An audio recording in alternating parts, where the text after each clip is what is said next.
लालपुर गांव में रवि नाम का एक आदमी रहता था। वह पंखा बनाने का काम करता था। उसके दुकान पर दूर दूर से लोग आते थे क्योंकि उसके बनाए पंखे जल्दी खराब नहीं होते थे। उसका एक बेटा भी था, मोहन। वह बहुत समझदार और हुनरमंद लड़का था। उसका सपना वैज्ञानिक बनने का था। वह कबाड़ में से सामान लाकर एक अद्भुत सामान बना देता था। वह साइकिल की पैडल को पंखे से जोड़कर बिना बिजली के पंखा चलाता। ऐसे ही वह एक ड्रोन बनाया और बैठकर अपने टैबलेट में पूरे गांव का दृश्य देखता। उसे जंगल, नदी, पहाड़ देखना बहुत अच्छा लगता था। गांव के लोग उसकी बहुत तारीफ करते थे। अरे वाह मोहन, तुम्हारी खोज तो अद्भुत है। तुम ऐसे खोज करते रहोगे तो जरूर एक दिन बड़े वैज्ञानिक बन जाओगे। गांव वालों की बात सुनकर मोहन खुश होता था, लेकिन उसके पिताजी खुश नहीं होते थे। अरे क्या फायदा ऐसे खोज करने से? मैंने इतना खर्चा करके इसको पढ़ाया लिखाया और ये फालतू का खोज करता है। अपने करियर पर ध्यान नहीं देता है।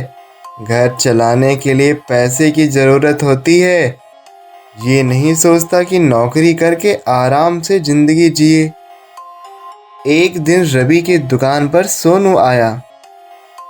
रवि भाई, मेरे घर में कई दिनों से ये खराब पंखा पड़ा था। मैं सोचा सही हो जाएगा तो गर्मी के दिनों में बहुत आराम रहेगा। हाँ हाँ, क्यों नहीं, रख दीजिए, कल आकर ले जाइएगा। मोहन रोज दोपहर में रवि के लिए दुकान पर खाना लेकर आता था। रवि जब खाना खाता तब मोहन दुकान में रखी सामानों को देखता।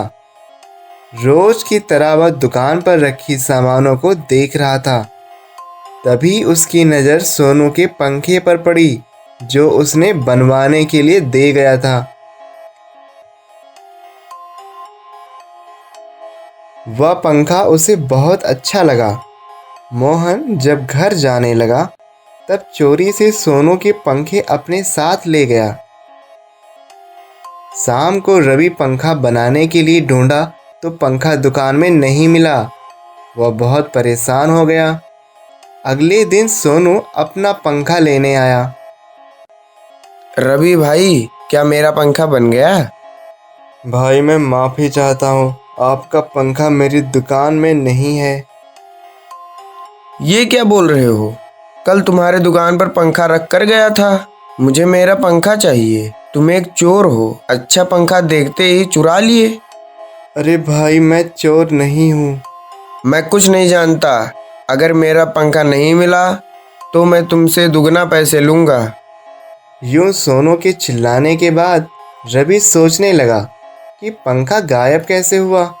उधर उसका बेटा मोहन पंखे को अपनी कुर्सी के पीछे बांध देता है। एक बैटरी और बटन लगाकर कुर्सी को हेलीकॉप्टर की तरह बना देता है और कुर्सी पर बैठकर बटन दबाता है। तब पंखा चलने लगता है और कुर्सी उड़ने लगता है। वह गांव के ऊपर उड़कर पूरे गांव का दृश्य देखता है। गांव वाले देखकर हैरान हो गए। क्या बात है, ऐसे ही खोज करता रहेगा तो एक दिन जरूर हमारे गांव का नाम रोशन करेगा। एक दिन सोनू अपनी लड़की की शादी के लिए सामान लेने बाजार जा रहा था। रास्ते में कुछ बदमाशों ने उसे घेर लिया और पीटने लगे। उससे सारे पैसे छीन कर भाग गए। सोनू रोता हुआ गांव में आया। सोनू सबको अपनी घटना के बारे में बताया। गांव वाले उदास हुए। मोहन सोनू की बात सुनकर तुरंत अपनी कुर्सी हेलीकॉप्टर पर बैठकर बदमाशों के पीछे गया। मोहन ने बदमाशों को ऊपर से देखा। वो अपनी गुफा की तरफ जा रहे थे। तब मोहन ऊपर से रस्सी फेंका और सारे बदमाशों को पकड़ लिया। सभी बदमाश चिल्लाने लगे। अरे ये क्या हुआ? कौन हो तुम? बचाओ, अरे नीचे उतारो मुझे, कहाँ ले जा रहे हो? मोहन ने बदमाशों को गांव में छोड़ा। सोनू वहां पहुंचकर गांव वालों के साथ मिलकर बदमाशों को पीटने लगा।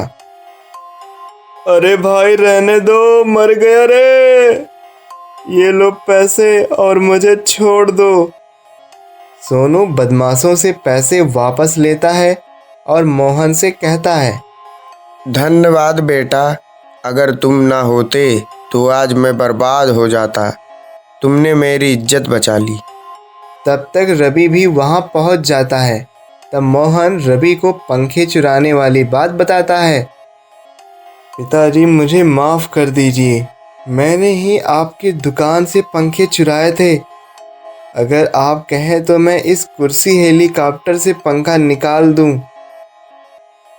अरे नहीं बेटा, तुमने आज बहुत अच्छा काम किया है, मैंने तुम्हें माफ़ किया। तब से मोहन नई नई खोज करके गांव वालों की मदद करता और खुशी खुशी रहने लगा।